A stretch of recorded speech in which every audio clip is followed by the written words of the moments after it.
냈어요. 이영풍. 네, 이영풍.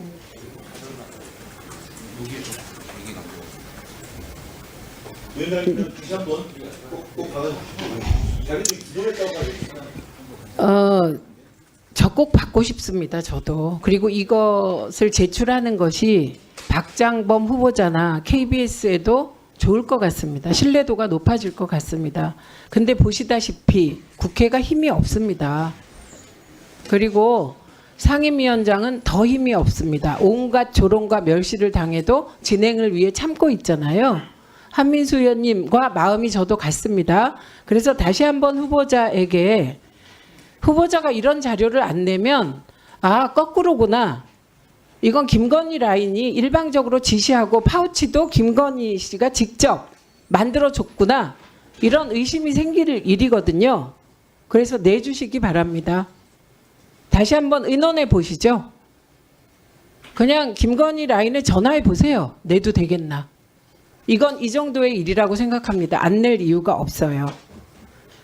예, 지금 국민의힘 쪽에 참고인 요청이 있어서 지금 서류 정리를 하느라고 요 의결은 다음 질의 이후에 하도록 하겠습니다.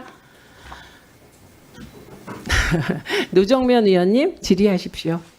저도 그 자료 문제 때문에 네, 먼저 하십시오. 2분 먼저 들으세요. 또 연락 두절입니다.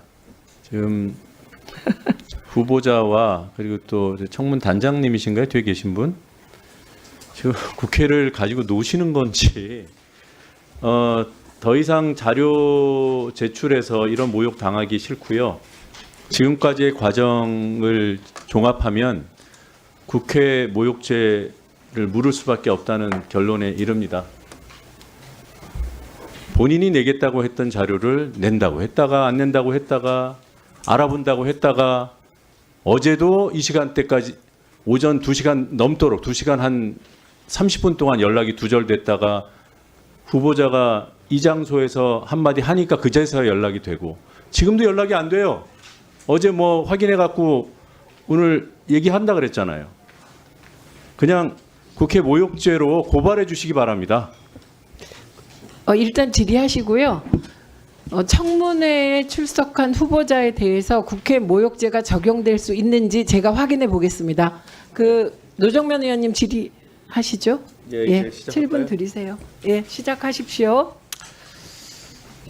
여당에서 대통령에게 할 말을 했다는 그런 대목에서 화가 막 올라오다가 진정제를 투여받은 듯이 마음이 좀 편안해지더라고요. 그 말을 누가 믿을까? 그리고 막 그러고 보니까 이게 평소에 우리 여당 의원님들 이렇게 말씀하시면 아, 참 말씀 잘하신다 이런 생각이 들다가도 오늘은 별로 멋있어 보이지 않았습니다. 검찰이 이런 입장이에요. 이 대표가 지시했거나 인지했다는 직접 증거가 없더라도 간접 사실과 정황 사실 등을 토대로 혐의를 입증하겠다. 뭐 이런 입장이 아니더라도 기소 단계에서 범죄를 특정하는 것은 저널리스트라면 하면 안 되죠. 검찰의 입장을 보도할 수는 있어도. 그런 점을 모르시지 않을 텐데 뭐 자범이라는 극한 표현까지 동원하는 상황을 이해하려고 노력해 보겠습니다. 만약에 그 논리라면 우리는 이미 대통령의 육성을 들었어요. 그럼 대통령을 향해서 자범이라고 할까요? 인증된 겁니까? 이거 덮으려고 우리 여당 의원들의 동료인 윤한홍 의원께서 명태균과 접촉했습니다. 거래를 지도했습니다. 회유했고 증거인멸, 위증교사 이 내용이 본인 입으로 확인됐어요. 특정 녹취를 틀어달라고 요구했다고 본인이 인정하는 보도가 어제 주요 방송사 메인 뉴스로 나온 거 모르십니까? 그럼 윤한홍 의원은 자범입니까? 파렴치범입니까? 뭡니까? 그리고 한동훈 대표 당원 게시판에 딸과 부인과 장인, 장모 등 동원해서 대통령을 향한 조롱과 모욕 등의 글을 게시했다는 의혹을 받고 있잖아요. 지금 의혹이잖아요. 사실관계 확인 안 됐잖아요. 그런데 이 상황에서 우리가 자범이라고 하면 그게 수긍이 되겠습니까? 제 질의 시간을 너무 많이 허비했습니다. 질의하겠습니다. 영상 먼저 보시겠습니다. 이 사안을 정치 공작 공작이라고 부르면서 김건희 여사가 정치 공작의 희생자가 됐다라고 얘기를 하거든요. 동의하십니까? 저 시계에다가 이런 몰카까지 들고 와서 이런 걸 했기 때문에 공작이죠. 그리고 또 선거를 앞둔 네, 시점에 박 앵커의 일련의 고개를 시기가 끄덕거리고 있는 모습에 이런 주목해서 터뜨리는 보게 것 자체가 됩니다. 정치 공작이라고 봐야죠.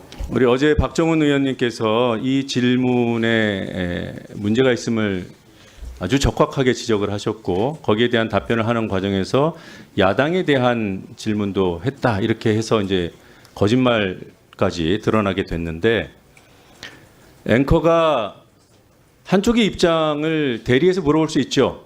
그런데 답변할 때 고개를 끄덕이면 됩니까 안 됩니까? 안 되는 걸로 알고 계실 거예요. 모를 리가 없습니다. 왜? 공감의 표현이기 때문에 어떤 일방의 입장을 들을 때는 고개를 끄덕이면 안 된다는 것을 박장범 후보도 알고 저도 알고 우리 박정훈 의원님도 다 아십니다. 자, 백보양보해서 그랬다고 칩시다. 그 다음 질문에서 균형을 잡을 수 있나? 근데 본인이 그러셨잖아요. 안 했다고. 야당 입장을 안 물었다고. 자, 이런 상황을 종합해서 지금 생각은 어떠십니까? 이날의 진행에 편향성이 없었다고 보나요? 이 질문과 답변 이 과정으로 특정해서 여쭤볼게요. 간단하게 답해 주세요. 문제가 없었습니까? 제가 고개를 끄덕인 거는 통상 대담을 할 때 종합해서 말씀해 주세요. 수긍해서 고개를 끄덕인 건 아닙니다. 위원님도 말씀하실 때 야당 입장 습관적으로- 질문 안 한 건 잘하신 건가요? 그 부분은 아쉽게 생각합니다. 아쉽습니까? 네, 제가 착각을 했을 정도로 전 했다고 생각했는데 해야 할 걸 안 했으니 편향된 대담이었네요. 이 부분과 관련해서는 대통령이 사과를 할지 안 할지가 그 당시에 초미의 관심사였습니다. 그래서 상당히 해야 많은 할 부분 질문을 안 했다고 시인하면서도 편향 여부에 대해서는 판단을 안 한다. 이건가요? 네, 됐습니다. 넘어가겠습니다. 다음 영상 보겠습니다. 아이고 선물도 보내주시고 그래서 이거 왜 세우세요? 아유 그냥 이거 뭐 다음부터는 뭐 못돼도 이런 거 정말 하지 마세요. 이제. 예, 스톱해 주세요. 건- 네. 아유, 이걸 뭘 사오세요? 고맙다는 표현이잖아요. 이거를 놓고 가는 놓고 가는 장면이라고 했습니다. 사과하실 용이 있습니까? 저 사람 없습니다. 네. 언어예요. 그래야 통과된다고 보시겠죠. 네. 이게 누가 봐도 받는 장면인데 놓고 갔다고 일방적으로 놓고 갔다고 표현을 해놓고 그것도 시인을 못합니까? 자, 다음 PPT 보겠습니다. 네. 그냥 좀 저쪽에서 그런 거. 후보자는 보도 비평, 매체 비평의 중요성에 대해서 공감하시나요? 네, 이게 범죄에 자기와 부자기 범죄가 있듯이 왜곡 보도, 편향된 보도, 뭐 불공정 편향 보도에도 자기에 의한 편향, 부자기에 의한 불공정도 있다는 점도 이해하고 계시죠? 그 부분에 이해 못 하시나요? 네, 아니, 예. 네 말씀하십시오. 이해를 못 하세요? 이해하고 있습니다. 네. 그래서 보통 이제 통상 왜곡 보도, 뭐 부실 보도 이런 것들은 보도는 했는데 문제가 있다라는 지적인 거고요.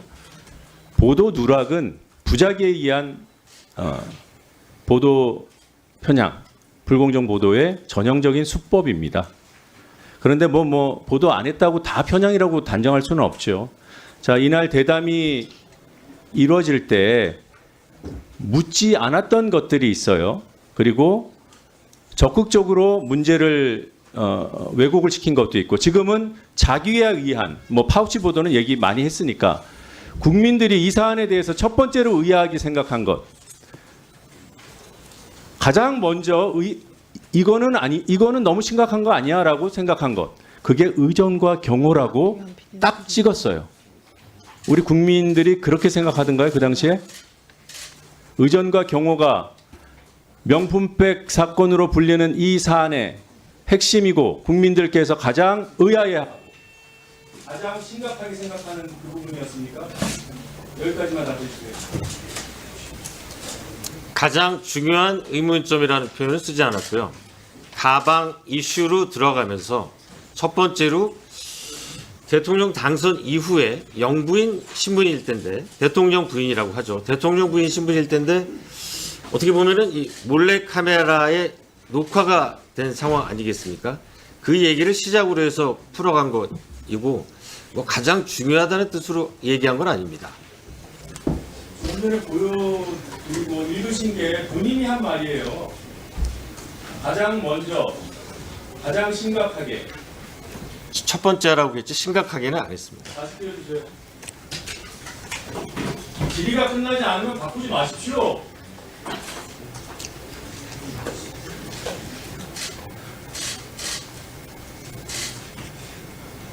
첫 번째 의아한 점, 심각한 거 아니냐는 생각을 가장 먼저.